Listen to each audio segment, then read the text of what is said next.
Throughout most of history, information was precious. It was locked up in rare scrolls and books or in the minds of scholars and artisans. Information was hard to get, and generally, the longer you lived or studied, the more you had. That is no longer true. Today, virtually anyone can access information anytime, anywhere, with just a few flicks of the finger. That's why a 12-year-old who knows how to Google often has more information than a person who's lived 80 years. But here's a reality we must not miss. Although information comes cheap and easy today, wisdom is as hard to get as ever. Wisdom requires much more than just transfer of facts. Real wisdom isn't merely abstract. It is the ability to apply timeless truths to daily life. Wisdom is lived truth. It exists at the intersection of ideas and actions. It must be tested and tasted. Real wisdom always takes on flesh. I think of how different it would have been to try to learn the truths that I learned from my parents in abstract just by reading them somewhere. Instead, I got to see them put into action in their lives. My parents didn't just speak about the importance of not gossiping. I observed what that meant for them. I remember many a time hearing my mom talking on the phone with a friend, and I knew she had some juicy tidbit that she could pass on in the context they were talking, and yet she held that back. I also think of my dad and going to the high school where he taught. And, he didn't just share with me the idea that it was important to treat everyone with respect. I remember noticing how he would introduce me to the janitor with the same energy and passion and enthusiasm and respect that he would introduce me to the principal or anyone else on the school grounds for that matter. The wisdom of the abstract truth of treating people with respect became embodied in his practices of how he spoke to ordinary people around him. All this is why those who've lived long and well still have so much to offer that Google simply cannot provide. They help us to see not just abstract principles, but what it really looks like, what it feels like to live those principles or to violate them. They offer us more than just a recipe for cookies. They can tell us what those cookies taste like, hot out of the oven, and how not to burn your mouth, and why it might be worth it after all to bake all afternoon for friends rather than just buying something at the store. In this episode of Justice in the Inner Life, we get a marvelous batch of that kind of wisdom from a friend who's given himself to work of justice and mercy for more than a half century, Bob Woodson. In many ways, Bob defies easy categories. He worked with Martin Luther King and Cesar Chavez, yet often differs sharply with many who describe themselves as civil rights leaders today. He spent much of his life helping gang members and former prisoners to make a fresh start.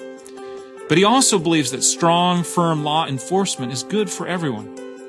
Bob is black, but is as thoughtful about rural white poverty as he is about inner city issues. He's achieved what many would describe as miracles in impoverished communities, but he also would be the first to say that he made many mistakes along the way. In all of this, from both success and struggles, Bob offers those of us who come behind him immense wisdom, timeless truths applied to daily life and service. In this episode of Justice in the Inner Life, Bob shares what it looks like and feels like to live well for something more than just wealth or security or prestige, and ultimately reveals whether it is worth it after all.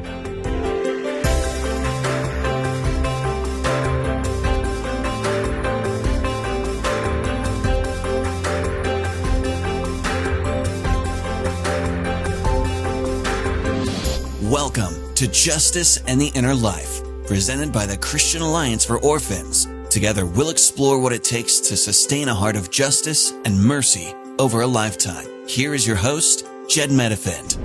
Well, I am here at the Woodson Center in downtown Washington, D.C. with none other than Mr. Bob Woodson. Bob, it is great to be with you. Pleased to be here.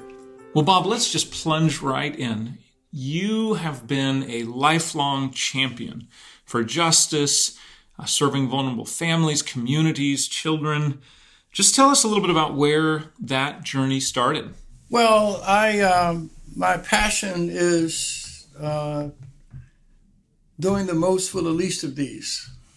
That I really believe the character of a nation and is defined by how we treat the least of God's children.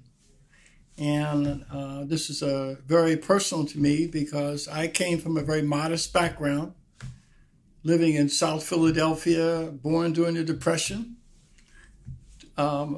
Dad worked hard and died when I was 9 years old, leaving my mother a fifth grade education to raise 5 children, ages 9 to 18. Wow. And that was a challenge. But she raised us with the kind of values that helped direct us to positive friends who reinforced the kind of values coming from my home. And so I guess it gave me an appreciation for why young men in urban centers join gangs. That mine was not it was a gathering of close friends, and I'm still close to them today, those that are still around. And so it gave me an appreciation for the struggles of people under circumstances like that. Since they were a year older than me, when they graduated from high school and went on to college, I found myself unaffiliated, and you don't grow up in an urban center unaffiliated. So I dropped out of high school and went into the military and was tested and sent to an elite kind of airborne training school where I learned airborne electronics and was then served in the space program. Wow. Flying above our missiles, tracking them, and help expand the space program from 500 miles to 5,000 miles down to the Ascension Islands. And so that's kind of my early life. And I got a GED, started taking courses in the military from the University of Miami in math at a time when I could not walk on the campus because of segregation. Wow. So my 12 hours at the University of Miami at that time was an extension course because I couldn't go on the campus. So I finished my GED, got out of high school, and worked full-time and completed college in 4 years and went on to graduate school and then to the civil rights movement and then on from there to a career in social work and whatnot. So working in the military, working in the space program, and then coming to begin and then pour your life really into work of justice and mercy and urban renewal and all of those things. What was the spark that caused that shift of focus for you? Well, it's interesting because my undergraduate degree was in math and science. Since I've been in the space program, the General Electric offered me a very generous opportunity to get a master's in mathematics and then join the space program. But in the process of getting my undergraduate degree, I worked in a juvenile jail for 2 years, from 4 to 12, and I would go to... Was that just to pay the bills, or was that... I would pay the bills and pay my tuition. Yes. And I worked in a juvenile jail, and I went to school all day and worked in the jail at night. And since the boys went to bed at 9, he gave me 3 hours to study. So I could do it, but I kind of had a burning bush experience in the jail without knowing what a burning bush was. I was not very faith-centered, but something was stirring inside of me that I didn't understand. I took the boys to an unsecured area of the jail in the evening with my partner and had a Halloween party for them. I had to trust them because if the administration had known I had done that, I could have lost my job. Mm-hmm. And the boys were just perfectly disciplined. And when I was gathering two of the boys to clean up, when I walked back on the unit, all of them stood and spontaneously applauded me. Mm. And it was the first time that I just lost it. I turned real fast and walked out because I was crying so profusely. Mm. And I walked on the grounds. It took me at least 20 minutes to gain control of myself, and I didn't understand what was happening. But my partner took the boys back through the institution, again a violation, but the boys were perfect. And when I came on a unit, he asked me what happened. I said, the administration called me down. He said, "You lying." He said, "Those kids got to you." And I said, "Yeah, they did." From that day on, I said, I have to devote my life to serving kids like this. There were 6 of them in the course of 2 years that if I had the money, I would have adopted them. I would have literally taken them into my home and raised them. And so that set me on a course of serving people. So instead of getting a master's in math and science, I got a master's in social work because I loved the kids, but they weren't changing because of my love. So I felt that perhaps love needs to be expressed in a more disciplined way, and that the answer to that was to get a master's in social work, to take some of the social science and marry it with my passion for the kids. And so that's how I kind of got into, from there, working in child welfare and saw the abuses of children by the system. And then I got active as a young man in the civil rights movement, having led demonstrations in Bayard Rustin's town of Westchester, Pennsylvania. And I met him and Dr. King through that 25-year-old taking over a civil rights organization from a 40-year-old activist. Wow. Wow. So I want to proceed with kind of the story, but I do have to just jump into this question for a moment. I mean, if you had gone with the original plan, you major in math and get the master's in science and be a part of the space program or aeronautics, you would be a much wealthier man today than you are, I would imagine. So the question is, do you have any regrets on that? I have none at all. I remember going through a rough time when I got my degree, and I was going through a tough time, going through a divorce, which was very painful because I had 2 small children. And I was offered a job paying in a poverty program that would have paid me twice my salary. Instead, I knew that the poverty program was a hustle from the beginning. And so I took a job paying 20% more than I made. And I told myself, if I can make a decision about income when I desperately need money, I will never be bound by that. That's true freedom. Because I took a job at a time that was less money, but it gave me the opportunity to learn how to run an organization. And so I said, if I can make that decision, money will never rule the decisions that I make. And that's been true to this day. So I have been made offers. I actually had a Fortune 100 company take my wife and me around on their jet and offer me a lot of money to come and use my skills to help them open pizza parlors in urban centers because of my ability to intervene with gangs. And my wife said, "You're not going to take that, are you?" I said, "No." But I had fun fantasizing about what I would do with all that money. Yes. You know, but so that early experience was of making a decision based upon what's sound and moral for me has ruled my life. And so my decisions about how I use my life has more to do with what opportunities would I have to serve God's children rather than how can Bob Woodson be served. But in the process, I have amassed enormous wealth. True wealth. True wealth. I don't have much money, but I've got true wealth. Amen to that. I want to be wealthy like that. Well, out of this work, you began the Woodson Center. This was 40 years ago. So tell us a little bit about the beginning of that and what the ongoing work is. Well, I have always sort of broken ranks from the civil rights movement.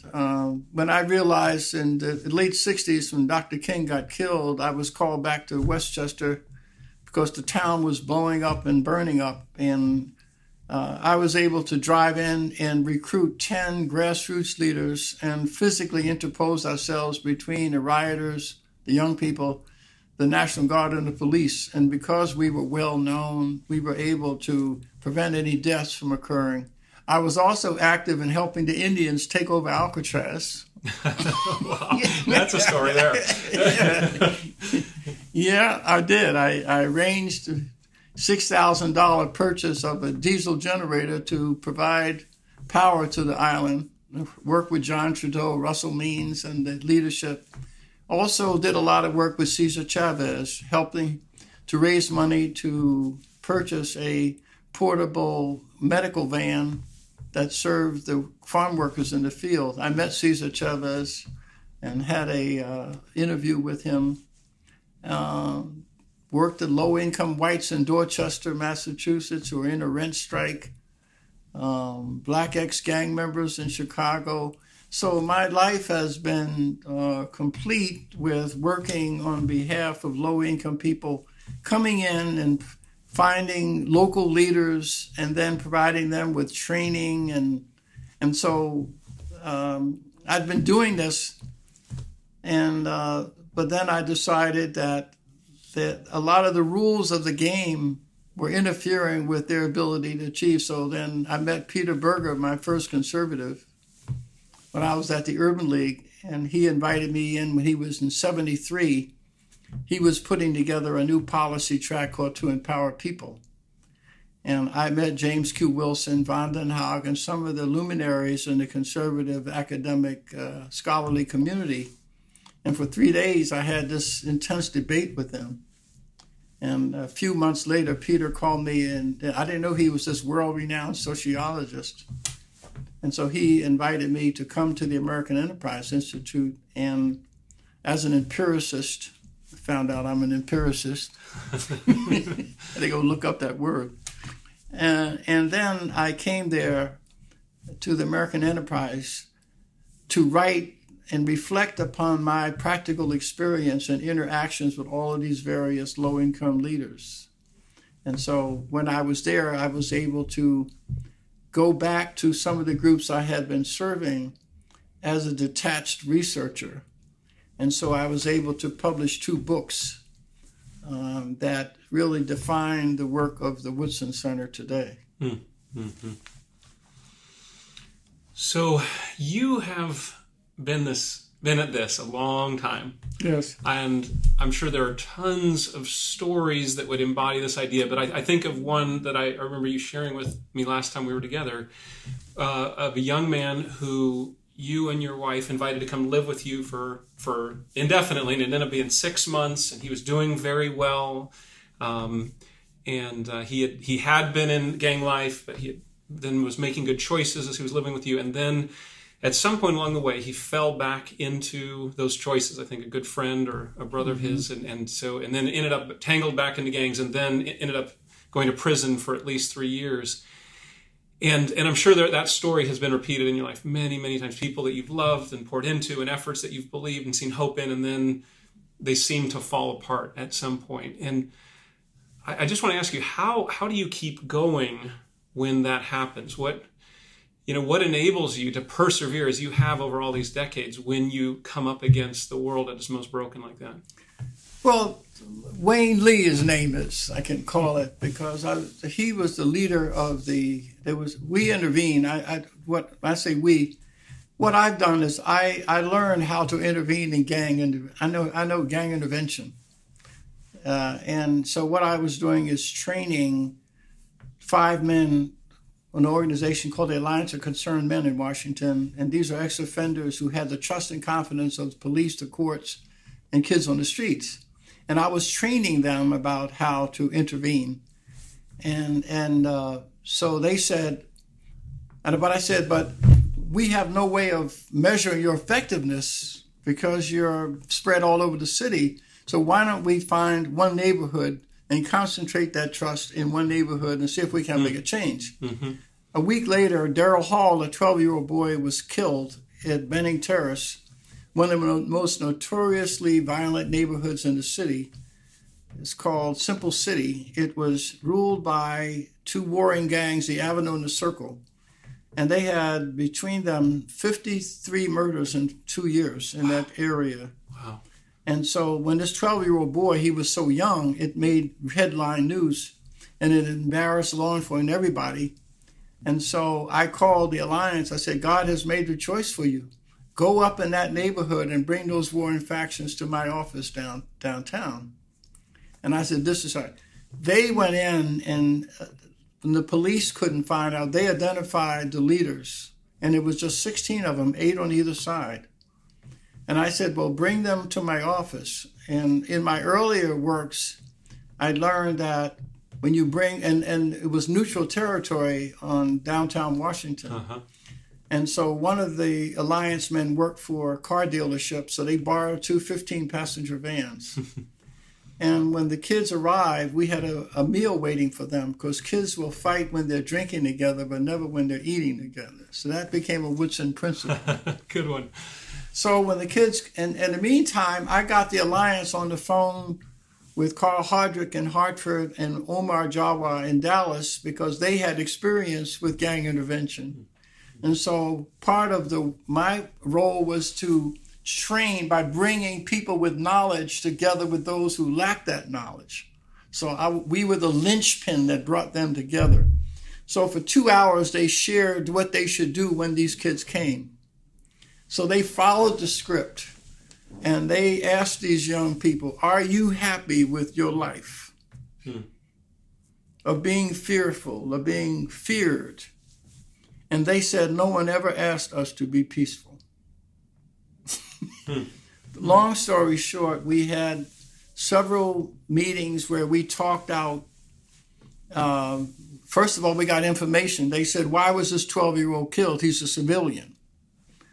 And so the other guy said, he's not a civilian. He came riding around our neighborhoods on a bicycle with a gun shooting at my cousin who broke his leg trying to get away. So he was not a civilian. Wow. So they said, well, if we had known about it, we could have stopped him. So first of all, and then when they start talking about the conflict, they couldn't remember how it started or why. Mm-hmm. And so we said to them at the second session, if we gave you a peaceful way out, would you take it? And it was a little more to it than that. Sure. But at the third session, they shook hands. And to test it, we had a press conference. We tested the peace. Wayne Lee was the leader of the Avenue. He walked from the Avenue to the Circle to test it and risk his life. Wow. And they gave him the hands up signs, and it was a big press conference. The head of the Housing Authority attended our meetings. These young men, it's not enough to tell young people what they can't do. You need to direct them to what they can do. So that became another principle. So what we did was the Housing Authority hired them to clean up the very community that they tore up. So the leader of the Avenue, Wayne Lee, became a foreman at $8.50 an hour. Derek Ross of the Circle became a foreman, and we mixed the crews up. So then you got this picture in the press on the front page of 16 guys in yellow rubber suits removing graffiti. They removed more graffiti in 6 months than the Housing Authority crew did in 3 years. And I bet people were afraid to put up more graffiti too. Yes. Huh? and so we kept them going and working. Some of them wanted to go into a landscape business. So we really got these young people involved in the restoration of their lives and community. And each of us took 3 or 4 of those kids to personally, and I took Wayne under my and so what happened with Wayne and some of the others, we said to them, sometimes they would grab charges or something. We said, we'll appear in court with you if you get into trouble. But none of them went back to violent things. Then some of them started to continue to deal drugs, and we told them, you have to stop that. But never violent. But anyway, we said, we have an agreement. And I took 5 of them to my home in the suburbs. We took them out to dinner, I remember heading there with my son and his children and my daughter. We took 5 of them to a nice restaurant, showed them how to put a napkin in their lap. And they came out to my house and they said, "Man, I've never been in this part of D.C. before." He said, "I bet you're all white people." I said, "No, most of them are black." But I just expanded horizons. We took some of them to Alaska, Wow. whitewater rafting. We took them other places, but they had to earn it.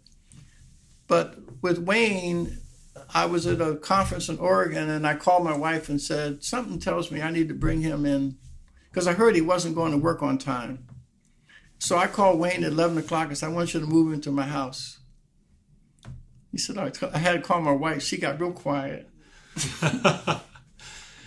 Good thing you asked her first. Yeah, we had a 15-year-old daughter, and his bedroom was next to hers. But my wife knows that I'm discerning, that I would not put my family in jeopardy. And so Wayne moved in with us, and after a few days, my wife was making brownies with him at 10 o'clock at night. Wow. And I was taking him to work in the morning, and Wayne did really well for a time, but then he started selling drugs, and he got caught. And I said to him, you made a mistake. I will go to court for you to testify, but only one time. If you do it again, I'm going to watch you sentenced. And so we went to court. I got him out of jail, went to court, and the judge released him to me. About 6 months later, his brother was still in the drug trade, and he was threatened. And Wayne went to his defense, and I told him, "You need to terminate your relationship with your brother because he's still in this thug life, and he's going to pull you back into it. So you need to terminate that relationship and not return his calls." And Wayne did not listen to me and got caught up. And I told him that he went to court, and the judge gave him 4 years. And the judge asked, "Is there anybody who wants to speak for him?" And I wouldn't speak for him. And for 3 months, I would not answer his calls because I'm angry. And so finally, I did answer his calls, and none of his friends did. And so I continued with him during that period, and he was released 2 years earlier. So he did 3 years. And I continued to communicate, call, send him commissary. And he came out, and I can tell he was tired. And he gave his heart. And it's been over 15 years now. And he's married, raising a family, working hard. And so that's been my journey with him. But it's a journey of love and discipline. And he knows that I've been to court 7 times for kids, but only one time I said, "I give you one break. After that, perhaps you need to go to prison." I said to him, "You need to be in prison because you don't understand it." And he felt ashamed. He should have. And so, but what keeps me going is that I'll say to these young people that if you don't give up on yourself, I won't give up on you. And if you commit yourself to life, I will commit the rest of my life to you. Wow. So all of us around the country who are engaged in these young people, we don't do it for the life of a grant. They become a part of our family. My wife and my daughters and my sons know the names of all these young men. Which is exactly what they need. Yes. people to know their names and be committed to them for life through the ups, the downs, the mistakes like you described. And Bob, how do you stick with it in those dark moments in the middle of that story? Because, this is such a beautiful story, and I imagine it has been told in your life many, many a time, but not always with that positive end. And when you're in the middle of it and he is falling back into his brother's bad patterns, and he's going to prison, and you feel angry because he has, in a sense, taken your care for him and squandered it. How do you persevere in love in those moments? He's my child. As the old gospel says, no matter what be the crime, yes, that child is mine. And so, what kind of father would I have been to him if I turned my back on him when he turned his back on himself? That to me is what a father does. The love is unearned, but I just love him. And that's what I appeal to. That's what kept him from doing dumb stuff. I said, why are you hurting me like this? I never see this big 6'6" guy cry. When I say, why are you hurting us like this? See, they need to know that they hurt people. And they're not used to. He slept in his first bed at my house. Wow. He's been sleeping on couches. His mother was in and out of jail. He stayed at cousin's house on couches all his life. You saw your commitment to these boys and see your commitment to these boys like our Heavenly Father's commitment to us. Yes. It's undeserved. Indeed it is. And yet he perseveres. And yet he persevered. He loved me when I didn't love myself. That's what caused me to begin to love myself. Because he sees things in me that I don't see in me. And that's what all of us have to do. And I get more out of it than they do. I don't do this as a favor or an act of charity. I consider it godly responsibility. Compassion is what you dispense to someone you feel sorry for sometimes. But godly responsibility you embrace when it's not convenient. Because we have been loved that way first. Because we have been loved that way. So along the way, I imagine you have had many, many co-laborers, some of whom are still at it, but others who perhaps fell off along the way. They burned out, just maybe pure weariness or other factors. Do you have any sense, looking back, why some have been able to persevere and others not? I would say that I can count on one hand those who just burned out and left.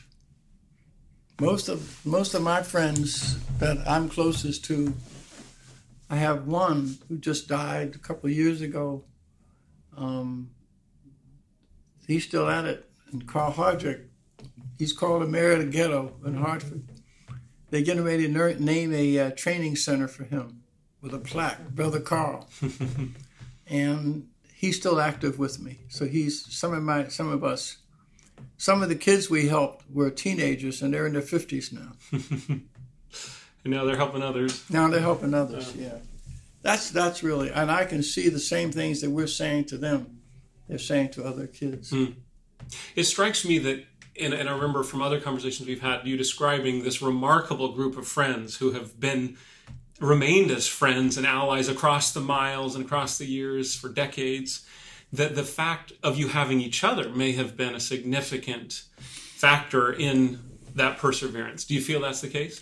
Yeah, because when I lost my son, within 6 months, 2 other grassroots leaders lost their sons. And so I was asked to come to the funeral services of them and to help hold them up. Mm-hmm. So when my son died, the first thing I did was call Pastor Freddie in San Antonio and Leon in Los Angeles to say, man, what do I do? I mean, how do you handle this? How do you handle it? I feel like taking my life. And how do I not succumb to that? And both of them said, Bob, be still and let the Holy Spirit speak to you. Both of them said the same thing. Just be still and let the Holy Spirit speak to you. And they were right, and I was. And wow. So you needed that advice, which is good, wise, deep advice, and you needed the friends to say that to you. To say that because they had lost people. Yeah. Freddie said something I'll never forget, Pastor Freddie Garcia. He said, Bob, I lost my daughter to domestic violence. And I laid across my bed with my kids laying on top of me, and I'm crying, and I'm saying, Lord, why am I being punished like this when all I've tried to do is serve you? And so he said the devil was mocking him, yeah, you've done all this stuff. He said the Holy Spirit spoke to him and said, Freddie, who were you when I met you? Where were you? You're not even supposed to be here. If you had followed the course of your life, you should have been dead years ago. And so Freddie said when he thought about that, he said every day that he's lived did not belong to him.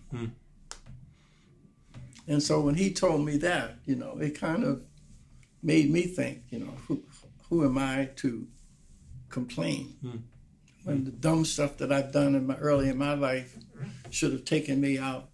I've had a gun pointed to my head. I had knives put here, and I survived it.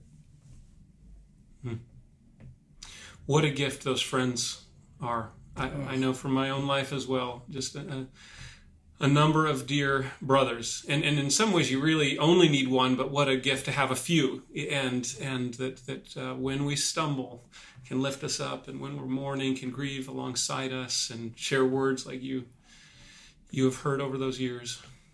One piece of advice that I kind of gave a friend, she had the most horrific one. Her son, 35 years old, hanged himself on his 35th birthday next door to her. Oh. Well, you can't think of anything worse. No. And she asked, could I come and spend time with her? And so I got on the plane, and she had her 16-year-old granddaughter come and stay in the house with us. And I stayed up most of the night talking to her. And so the next morning we had breakfast. And I said to her, Cordelia, did you see the movie Saving Private Ryan? She said, yeah. I said, that part when Tom Hanks said, I'm not a hero, but I have my orders. I don't understand. They're coming up, but I know that I have to save Private Ryan. And so he said, the rest of you, if you want to go back, I'm not going to report you. But I grabbed his helmet, and he grabbed his rifle, and he got up and he walked forward. And then others followed him. I said to her, everybody will understand if you want to stay in your foxhole of grief. Everybody would understand. Mm-hmm. But then God will go next door and use somebody else. Mm. If you want him to go use someone else, then stay there. But if you want him to use you, then you will do what Tom Hanks did. Grab your helmet, your rifle, put away all this memorabilia, send it to his friend, and get back and go to work. Profound. She immediately said, I want God to use me. Continue. All right, then you know what you have to do. And she did. She was at work the next day. That's the word that God put on my heart to give to her. But anything you give to others to use, you use it yourself. Because you've needed those words yourself. Yes. Yeah. Yeah. Do you feel there are any particular habits that you have kept or practices that you've been a part of your life over the years that have been a part of sustaining you in that? Yes. Cleansing myself of self-importance. I have a Mickey Mouse watch. I love it. I have two. This is a dress one and another plain one. Uh-huh. And I wear this to remind myself to keep it simple. Every time I have an important event or something, I make sure I wear not my Apple Watch, but my Mickey Mouse watch. And it is to remind myself that I'm just a tool, that I'm a servant, that it's out of godly obligation that I do this, and that it isn't done so I can be praised or honored. And so that's what it's cleansing myself. I tell people, yield when you have the right of way. That's the way of Jesus. Yeah, when I'm, and if you do secular things, it'll remind you of spiritual things. Like when I'm late for an appointment and I'm riding down the expressway and someone wants to get in, I let them in. I don't even use the excuse that I'm late. Because if you can remember to yield on small things, you'll be conditioned to yield on large things. Yes, yes. You know? A discipline of yielding in the very smallest things where we may actually have just enough willpower to do it, to let someone in front of us in the traffic line, which is doggone hard. No, and when someone's insulting to us... well, that's where it becomes ratcheted up, right? But if we haven't done it in those smaller things, we may not be able to do it in those bigger things. No, and I've just learned to turn around and forgiveness. That's the hardest. But I learned to forgive at a distance. What do you mean by that?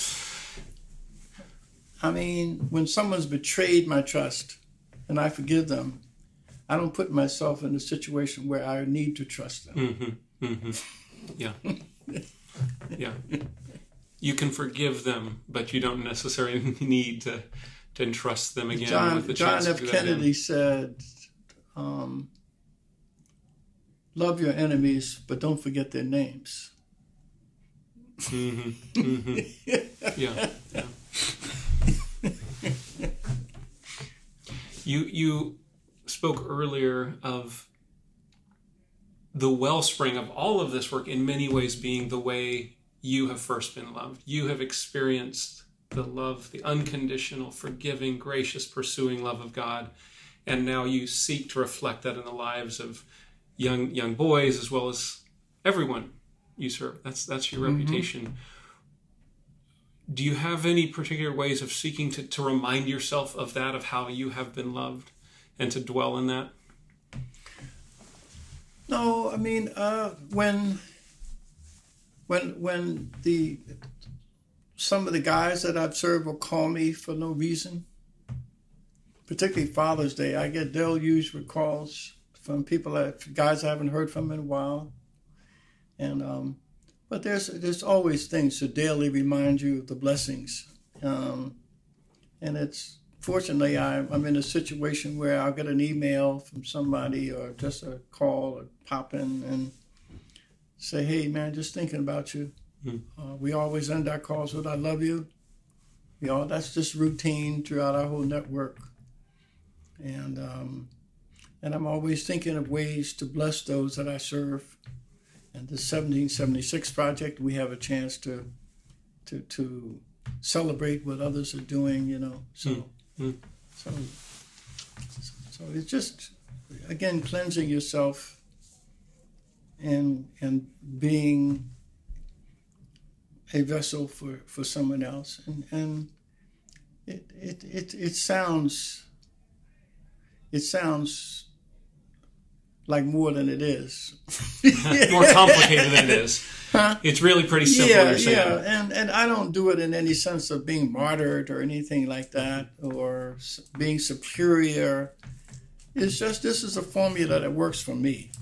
I mean, it's when I feel most comfortable that I'm blessed when somebody who's not celebrated loves me. I'm honored more by some kids than I am the president honoring me. Mm-hmm. I'm honored by someone who has been in need, who's had a need met, says how much it meant to them.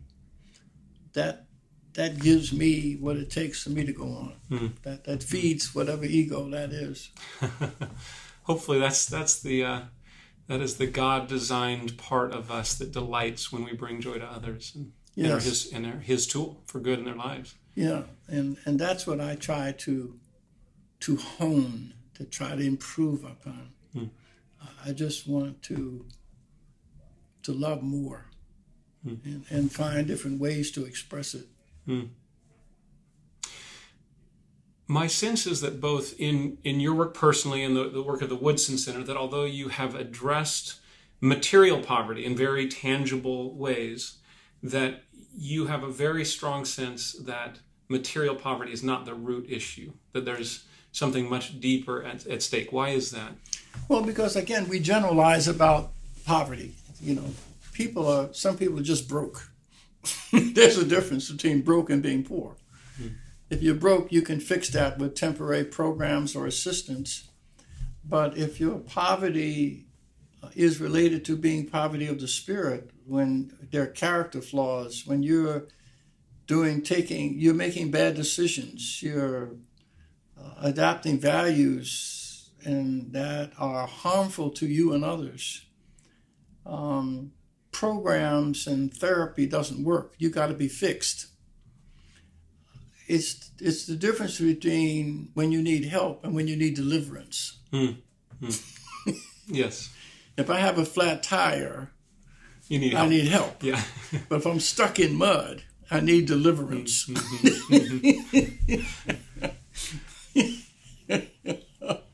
Yes. So, if some tragedy happens, but my character's intact, I need help. But if I'm addicted to something, I need deliverance. And so my groups understand that when deliverance is called for and when help is called for. And so they're more than willing to offer deliverance, but it's knowing when one is necessary. Yes, that's a really significant distinction. And saying sometimes it's one, sometimes it's the other. So if it's just help, then that physical item or a practical aid can make all the difference in the world. When the fundamental need is different and we just provide financial help or other things that actually can make it worse. Yeah. So then in that second category, what is most needful when deliverance is what is needed? What is required of those who desire to make a difference? That you must establish a relationship with that person. You deliver through relationships. Yeah. You enter that person's life. And you offer help. And often the most effective way to do that is to recruit a witness. There's nothing more powerful than a witness and as an instrument of transformation. Explain what you mean by witness. It means like Paul Gradell, one of my motorcycle guys who has tads all over and he drives a Harley, and he describes Kyle Bradford, a guy he's heard who's in need, he's an alcoholic, his wife's about to leave him and all, and Paul Gradell calls him and says, "Hey man, I want to come over and see you, man." He said, "Yeah, but I'm busy right now." And he says, "Look, I'm coming over anyway to see you." And so he comes over and he sits with him and he says, "Hey man, I've been through what you've been through. I know, man, but," and he just persisted. And he found, "Okay, man." And so now he's been delivered from him, but that people who offer themselves, they they go through great inconvenience to reach out to people. But they witness to them that they love them and they're not going to give up on them. And so, but as some of them, one of my groups said, you got to give help before you can give hope. So sometimes Cesar Chavez said, feed the people, then ask questions. And so what our groups do is they come and minister to the physical needs of people, but they know that's just the entry point. And so once they've got ministered to, they says, you got a problem more than just food. Let's talk about that. But it's the authenticity of the helping hand and how it is presented in a way that it respects the person's dignity. And the way you do that is provide the means for people to give back for what they've received.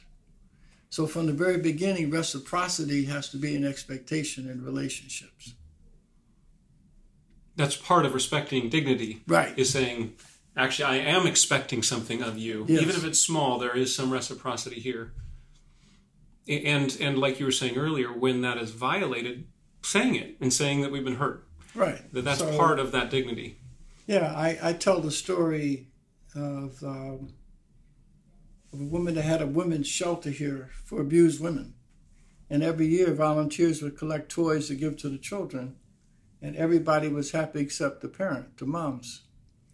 So the executive director, in her wisdom, provided the means for these mothers to volunteer and earn toy vouchers.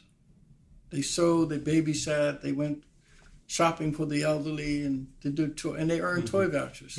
So when the toys were collected the second year, they were placed in like a store, and the moms could go in and shop for their own children. And at the Christmas party, they presented the toys.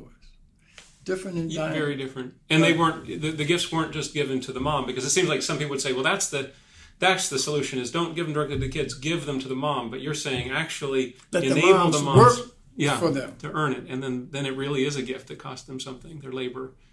Yeah. I've had this, shared this with a major pastor in Chicago. He had piled up for his inspecting mothers a whole bunch of stuff that he collected. And I said, why are you just going to give it to him? Why don't you let him earn it? He said, never thought about that. He called me back and said, Bob, it changed everything. So if we approach needs this way, so saying some are just material, some are just needing help, and in those cases we provide that, but much of the time it is much deeper, and the most fundamental thing that is needed is relationship, and that authenticity you're describing, and the reciprocity, and so much of that has to be rooted in our character, in a willingness to persevere, like you're describing, just be present with people in their hurt. So what does that require of us then? If so much of the solution does have to be rooted in relationship and in our presence with people, does that change the equation in terms of what's required of us? I mean, I think the former, if it's just delivering goods, we just need to run a good program, be able to raise money and deliver goods. But if it has to do with relationship, that's a more fundamental question. It actually asks more of us as individuals. Yeah, it requires more sacrifice on your part. Just one other attitude about presentation initial. I had a group of women, middle-class women, who were leaving work. I said, where are you going? She said, I'm going home and change because I'm going to mentor these girls at the high school. I said, why are you changing your clothes? Why don't you go dressed the way you go to work? You should try to identify with where people want to be, not where they are. Or give them a vision of what they could be. Give them a vision of what they could be. Yeah. But presenting yourself. So they did. And then the girl said, oh, where'd you get those earrings? And how you hook up your shoes with that? It was a different level of interaction. I said, just be who you are. Don't think you got to recreate who you are in order to relate to them. Bring your authentic self to them.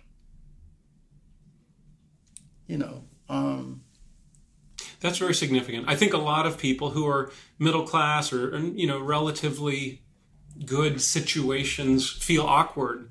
If you don't think defensively about that, I don't apologize for who I am. And you're saying that just being your authentic self, not only is it more attractive in terms of building a real relationship, but it also casts a vision for what can be. Exactly. You know what I mean? I don't try to pretend to be something that I'm not. This is who I am. And what comes through when you love somebody and they love you, that's irrelevant. That's totally irrelevant. It never comes up what you wear and all this. It never comes up in an authentic relationship. But that's funny. When I go in the neighborhood sometimes and I said, didn't I see JB? He said, yeah, but he left when he saw you. Because that means he's dirty. He's doing stuff that he shouldn't. And he feeling ashamed, and he doesn't want me to see it. So I laughed. I said, I know what that's all about. He said, yeah, Bob. He left. He heard you were coming, and he left. Just like Adam in the garden, right? Yeah, he said he didn't want you to see him. So I said, all right, that's fine. Tell him I asked for him. So this is how standards are insinuated into a situation. That you bring your authentic self in, but you're very clear to the kids. I said, I don't swear, cuss, or drink around you. Don't you cuss, swear, or drink around me. That's the rules. That's the rules. Okay, Bob. That's it. And they can respect you when you lay those out up front because they know you love them. Exactly. So, Bob, I recall, and I don't know for sure if I have the right recollection, but I remember being at an event a decade ago or so, and you expressing this thought, saying, in order to change someone, you must love them, and they must know that you do. It's true. And I thought that was one of the most profound things and significant things that's lingered with me ever since. How did you come to feel the truth of that? It was incremental. I mean, when being at the jail and interacting with the kids, and I had a boy named Sidney. Sidney was one of my favorites. I would have adopted him in a heartbeat. And Sidney got out of jail, did his time, and he got 3 buses to come up and spend the day with me at the jail on a Saturday, just to walk around and hang out with me. And I knew he took 3 buses to get there. Wow. And so we just kind of hung out and asked him. And then a month later, he got sentenced back there. I said, Sidney, what are you doing back here? He said, Mr. Woods, I live at Kamak and Diamond Street. He said, I tried to stay in the house, but the gangs Kamak and Diamond Street knocked on my door. I had to come back. But what I do is when we're stretched out, walking 2 blocks, I make sure I'm always at the end. Because whatever foolishness is going to happen, it's going to happen up here. So, sure enough, there was a gang death, and they swept everybody. But they knew he was at the end and wasn't involved, so they gave him 3 months. So he said, that's how I stay in this stuff. He said, what am I supposed to do? I live at Kamak and Diamond, Mr. Woodson. So that's what hurt my heart. I said, but if you lived on 57th Street where I live, you wouldn't be in here. But I didn't have any. I was living with some relatives in a single room. But if he needed that hurt my heart that I couldn't take him in. Because I knew that he was just a victim of circumstance. He didn't need an intervention. He didn't need to be delivered. He just needed help. He just needed help in the form of a different location. That's all he needed. Yeah. Well, Bob, you have a new book coming. You're working on it now. Yeah. Tell us, give us a little preview what that's going to be. The title is Lessons from the Least of These. What I've tried to do in this book is to take all of the experiences I've had over the years, and they're all expressed into 10 principles and each principle is a chapter. And then each chapter has examples of grassroots groups whose actions exemplify those principles. So it's very action-oriented, it's very specific. It advises anybody who wants to intervene in low-income, high-crime, drug-infested neighborhoods. It helps you to understand how to intervene, the do's and don'ts of intervention.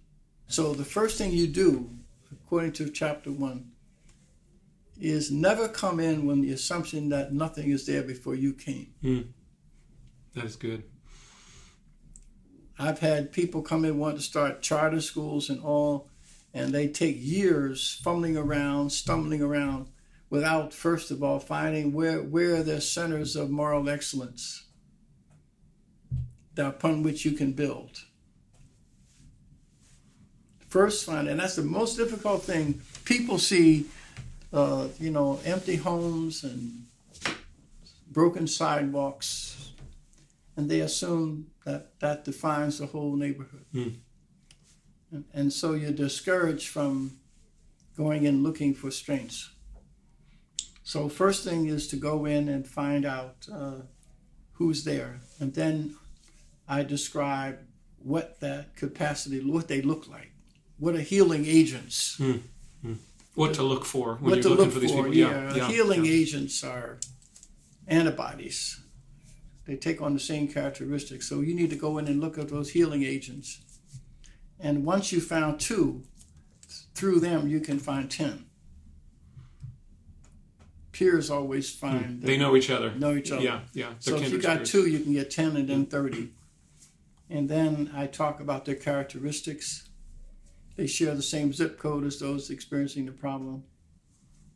There are 2 types. There's, like I go from Joseph, those who are in the poverty but out of it.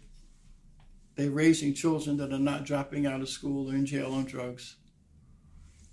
Or they have failed that test, but through God's grace have become redeemed. And so they are powerful witnesses. So the 2 types of Josephs you should look for. Those that did fall, but through God's grace were redeemed, and those that never fell, like Joseph in Genesis. And then it talks about their characteristics. They tend to be transparent.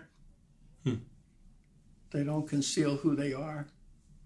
And then, so we go into the principles of how to help without injuring with the helping hand. So they take you into, it's kind of a step-by-step. It's a way of educating people about the capacity, do capacity studies. I just spoke to a group of conservatives, and I said, all they do is failure studies like the left does. And what's wrong with the community rather than what's right here, and how can we build on that? Yeah, they're pathologists. Yes. I'm not condemning pathology, but you don't learn what builds true health just by studying what's wrong. Yeah. Well, I'm really looking forward to that book, sincerely. I think a lot of other people will be too. And also what I'm working on, another book dealing with the examples of radical grace in action. Radical grace. I'm going to be talking about Mark Levine, the man who was Robert Smalls, who was born a slave, eventually became a successful businessman and purchased a plantation on which he was a slave and took in the children of the slave owners. Wow. The biological children of the slaveholders. Wow. He played with them as children. Wow. Like you said, that's radical grace. And when Dr. King home was bombed in Montgomery, and he got surrounded by armed blacks, and he pledged peace. That's radical grace in action. But people who suffered directly did not respond with anger and retaliation. And yet people today are angrier than they are, and they want to respond with retaliation and anger. That doesn't compute with me. Well, I think we all need a deep, deep drink of radical grace. Mm-hmm. Every one of us, from top to bottom. Mm-hmm. Bob, if you could go back 60 years now, talk with young Bob early on this journey, what advice would you give him? Nothing very profound. Just learn to forgive earlier. I could have avoided a lot of problems and pitfalls if I knew what it was to forgive and let go. I held on to things that happened to me too long and let it interfere with my forward movement. I could have done a lot more, a lot better earlier if I had just let go. And choosing to forgive. Choosing to forgive. Mm-hmm. You know, just if I knew the power of forgiveness, just the power of it. But it takes time, it takes age. Mm-hmm. Yeah. It's a beautiful thing when someone can learn a lesson like that early in life. Mm-hmm. But I think many of us, those things come with time. But I'm going to be said that someone describes bitterness and anger and resentment of someone is like drinking poison expecting the other person to die. Mm-hmm. It's really true. Really, really is true.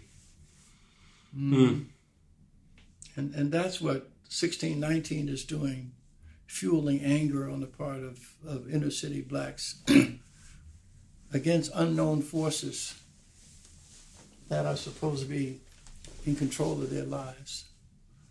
That's the worst thing in the world, to say to people that they are exempt from any responsibility for the control of their lives. It's a very disempowering message for sure. It's destructive. It's lethal.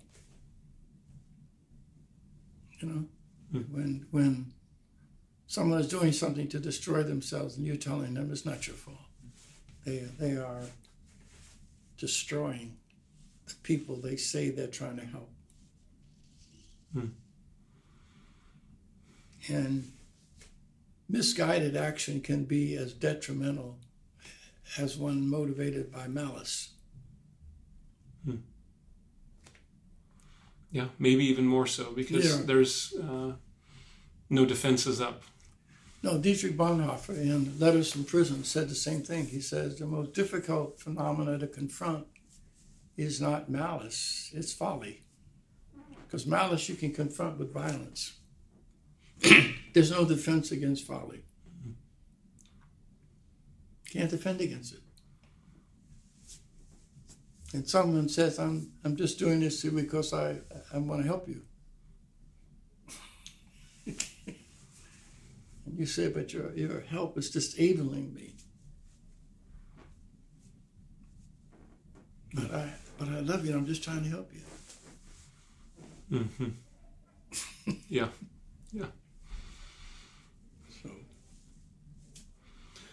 Well, Bob, one of your sons served in the Bush administration. I didn't know him personally, but I know he was a very respected man, chief of staff at Housing and Urban Development. And as you alluded to earlier, he died in a car accident.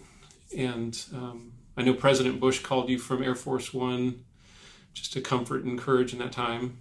Mm-hmm. You shared with me in the past something that happened at his funeral with gang members that you had been working with. Would you tell us that story? We had a nice memorial service. About 1,000 people attended. Ari Fleischer, we had about 5 members of the Senate, Congress. Josh Bolton gave the greetings from the White House, and it came to my time, but maybe about 16 to 17 members of the Benning terrorist guys all came in the front of the church and surrounded my family. And they all had, as I got up to speak, they all had smiles on their faces. And their smiles communicated to me that you buried one son, but you have 18 others. And we need you. That was the message I got from them. They were just smiling. And as I stood up and in my grief, I saw their eyes staring at me and saying, you have been to funerals with us to counsel us not to go back.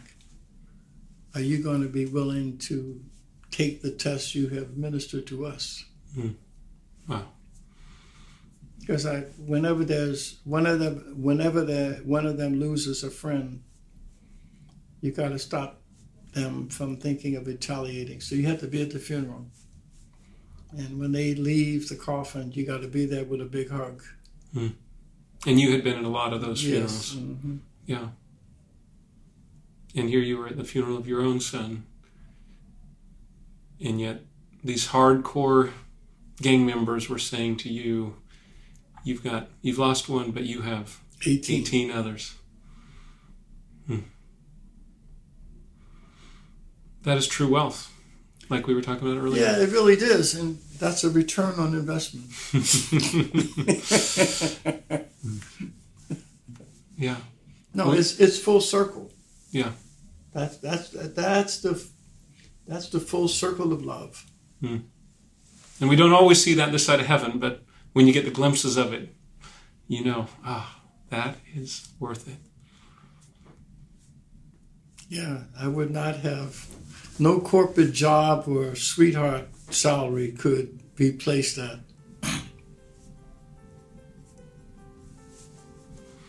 No, couldn't replace it. Well, thank you, Bob.